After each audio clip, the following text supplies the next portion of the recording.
Jay Silverheels' story is one filled with both triumph and pain. He was born Harold J. Smith on May 26, 1912, on the Six Nations of the Grand River Reserve near Hagersville, Ontario. He was one of at least 10 children born into a large Mohawk family that struggled to make ends meet. His father, Alexander George Edwin Smith, had been a war hero who earned the Military Cross for bravery in World War I. But when he came home, the war had changed him forever. The artillery left him nearly deaf, and he spent the rest of his life in pain, surviving on just $49 a month from the government. His medals might have proved his bravery, but they didn't put food on the table. His wife Mabel, who was part Mohawk and part Seneca, worked endlessly to keep the family going. Doctors often refused to see them because they were indigenous, so she relied on traditional medicine and herbal remedies passed down through generations. Poverty was part of their lives from the very beginning. Even as a child, Harold showed incredible athletic ability. At just 5 years old, he was already racing around the reserve in local lacrosse games. By 19, he was playing professionally for the Toronto Tecumsehs, using the name Harry Smith. He wasn't alone in his success. His cousins and brothers, who went by the nicknames Porky, Beef, and Chubby, played alongside him. They traveled across cities like Buffalo, Rochester, and Atlantic City, earning small amounts of money and trying to escape the cycle of poverty. During one game, Harold's speed was so remarkable that someone shouted, "It looked like his shoes were flashing silver." From that moment, the name Silverheels stuck. Newspapers began calling him that, and fans came out just to see him play. He became a star in the lacrosse world, scoring more than 4 goals a game at his peak. But athletic fame didn't mean freedom. The world he lived in treated Indigenous people unfairly.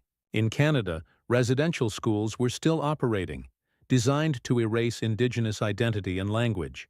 On his reserve, children were punished or beaten for speaking Mohawk.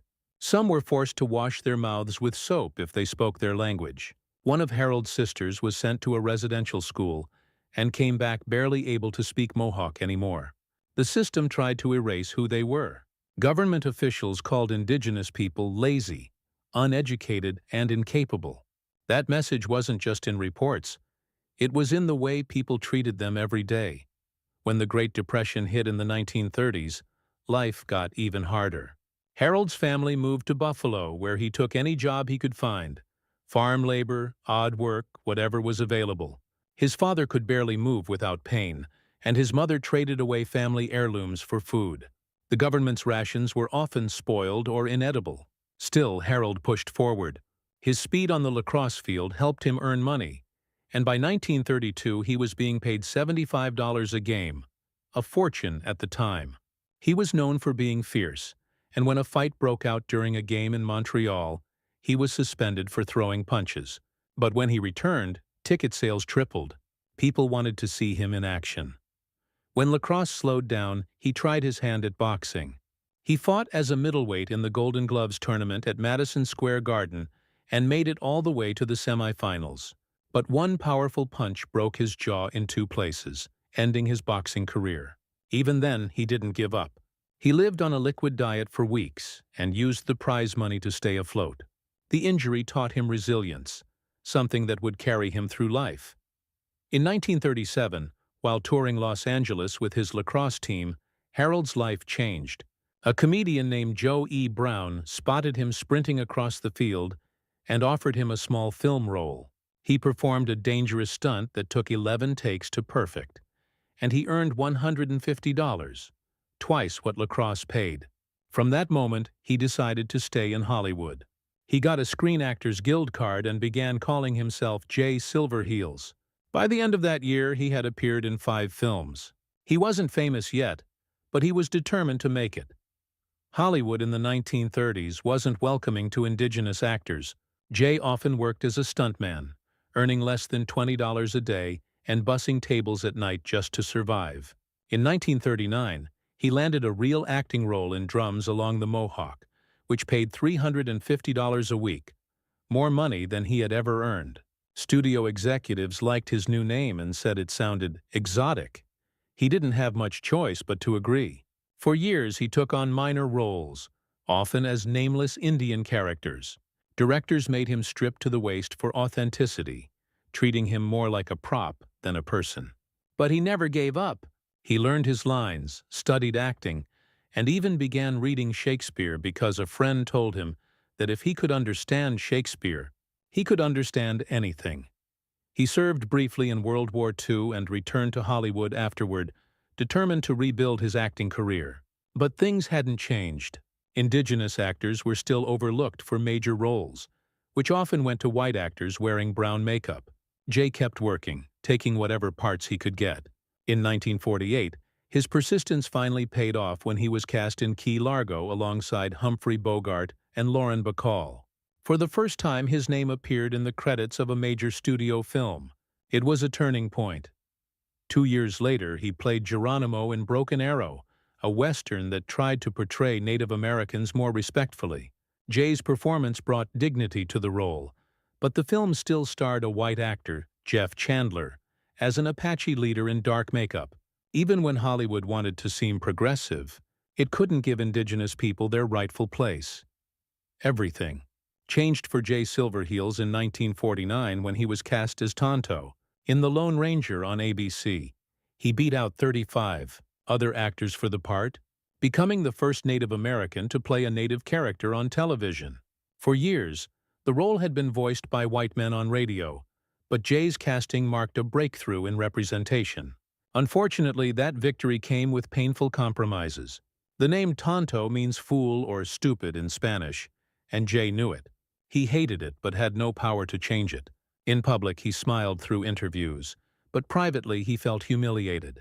When someone asked him in 1957 about his role, he answered bluntly, "Tonto is stupid." Those 3 words revealed years of quiet frustration. Jay often changed his lines during filming. The dialogue given to him was filled with broken English, designed to make Tonto sound less intelligent. Jay knew real people didn't talk that way, so he ad-libbed his lines to make them sound more natural. Directors hated it, but Clayton Moore, the actor who played the Lone Ranger, stood up for him and told them to let Jay do it his way. Working conditions on the set were harsh. The show's budget was low, and Jay and Moore didn't even have dressing rooms. They were forced to change clothes in a gas station bathroom nearby. The heavy costumes made of suede and wool turned scorching hot under the California sun. One day, Jay refused to continue until they provided proper dressing rooms. The next day, the studio built them. It was a small victory, but it mattered deeply. The show was a huge hit. The Lone Ranger ranked among the top programs on television, and Jay became a household name. But even as fame found him, inequality never left. He earned less than half of what his white co-star made, even though audiences loved him just as much. Some directors treated him poorly, and one even tried to physically attack him on set. Through it all, Jay kept his dignity, refusing to let anger define him. Despite the success, Jay felt trapped by the character. He was proud to represent his people on television, but he hated that Tonto spoke like a stereotype. Jay was fluent, intelligent, and articulate, yet the show forced him to sound simple and submissive. He knew what the world saw: a loyal sidekick who followed the white hero, and it bothered him deeply. The name that made him famous also became a burden he could never escape. In his later years, Jay used his fame to push for change. He spoke out about the lack of meaningful Native representation in film and television. He founded the Indian Actors Workshop in Hollywood to help young Native performers develop their craft and find better opportunities. He wanted them to have choices he never had, to play characters who were real, not caricatures. Jay Silverheels' life was filled with contrasts. On one hand, he achieved something no Native actor before him had done. He became a television star known across America. On the other hand, that success came at a personal cost. Behind his calm smile and steady voice was a man who carried the weight of generations of discrimination. He endured poverty, racism, and the constant reminder that in Hollywood, his worth was always measured against someone else's comfort. Yet he never stopped fighting.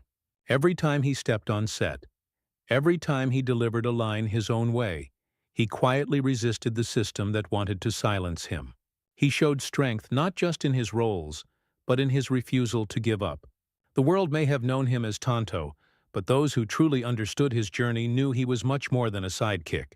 Jay Silverheels was a trailblazer who opened doors for countless native actors after him, proving that talent and dignity could outshine prejudice. His legacy lives on not through the stereotypes that once limited him, but through the courage it took to stand tall in a world that tried to keep him small. Though the role of Tonto followed him for the rest of his life, Jay turned it into something greater. A symbol of quiet defiance, a reminder that behind every mask Hollywood created, there was a real person, proud of who he was and where he came from. In 1955, while practicing a fight scene, a stuntman accidentally fell onto Jay Silverheels. Clayton Moore, his co-star, quickly noticed something wasn't right. Jay's walk seemed uneven, and his face looked strained. Moore followed him to his trailer and found him clutching his chest in pain. Jay was having a heart attack. It was shocking, especially because he had once been an athlete, a champion lacrosse player, and even a boxer who had competed in the Golden Gloves. But Jay was also a heavy smoker, and the years of stress and hard work had taken their toll. He missed nearly 8 weeks of filming while he recovered.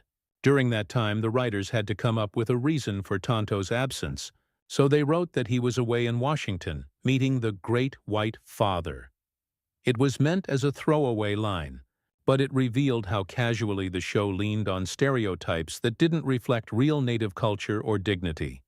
Off-screen, Jay Silverheels was a very different man than the one audiences saw on TV. At home, he was still Harold Smith, the name he was born with. He had married Mary DeRoma in 1945, and they built a family together, raising 4 children, Jay Jr., Marilyn, Pamela, and Karen. From his first marriage to Bobby Smith, he had 2 more children, Steve and a daughter sometimes listed as Gail or Sharon. He often joked about their mixed heritage, once telling a story on The Tonight Show that he married an Italian woman to get back at Christopher Columbus, calling their children Indolans, a mix of Indian and Italian. But behind the humor was a deeper truth about his pride and frustration. Jay's grandfather had been a Mohawk chief, and he carried the strength of his culture even while working in an industry that didn't respect it. In 1953, Jay played the role of Setanta, a Kiowa chief, in the film War Arrow. It wasn't a leading role, but it placed him beside major Hollywood names like Maureen O'Hara and Jeff Chandler. The film was shot across Arizona and California in places like Nogales and Empire Ranch, and was originally filled with action scenes that later got replaced by long dialogue sequences. Even though critics said this weakened the movie, Jay's performance stood out. His character was once again placed on the opposite side of the white hero, showing how native roles were often used as background rather than central figures in Hollywood storytelling. The next year, in 1954, Jay appeared in Drums Across the River. He played a character named T.A. in a story about land disputes between settlers and the Ute tribe. The film starred Audie Murphy, who played a young man falsely accused of murder while trying to prevent war between the two groups. It was filmed in some of California's most beautiful landscapes, including Red Rock Canyon. Jay's role wasn't large, but it was powerful. His character symbolized the native voice in a world that rarely let indigenous people speak for themselves. The film had dramatic stunts, including one that critics called the leap of death. For Jay, who had once been a professional athlete, these demanding scenes came naturally. His physical strength and grace were part of what made him such a reliable actor in westerns. When the Lone Ranger TV series ended in 1957, Jay continued to appear in its 2 film versions, The Lone Ranger, 1956, and The Lone Ranger and The Lost City of Gold, 1958. Both movies did fine at the box office, though not spectacularly. But for Jay, the impact was deeper. Tonto had made him famous, but it also trapped him. From that point on, nearly every role he was offered was another version of the same character. Stoic, quiet, and speaking in broken English. The very role that made him a star also became a cage. Throughout the 1960s, Jay kept working in television. He appeared on shows like Wagon Train, Rawhide, Daniel Boone, Laramie, and The Virginian. Yet no matter where he went, he was cast as the same kind of character. Even when his performances were strong and sincere, he wasn't given the recognition he deserved. He appeared on Daniel Boone 3 times between 1964 and 1965, but his characters were barely given any meaningful lines. Despite being one of the most recognizable Native American actors in the country, he was still treated as a background figure. During the peak of The Lone Ranger, Jay earned about $100,000 per season, which would be around $850,000 today. It sounds impressive, but it was only half of what Clayton Moore was paid for the same show. That pay gap followed Jay for most of his career, reminding him of how deeply unfair Hollywood could be. As the 1960s moved forward, the world began to change. The Native American rights movement grew louder, and with it came criticism of old Hollywood portrayals. Activists and scholars started pointing out how characters like Tonto reinforced racist stereotypes. Some even used his name as an insult. One writer called Tonto an Indian Stepin Fetchit, comparing him to black characters created to entertain white audiences.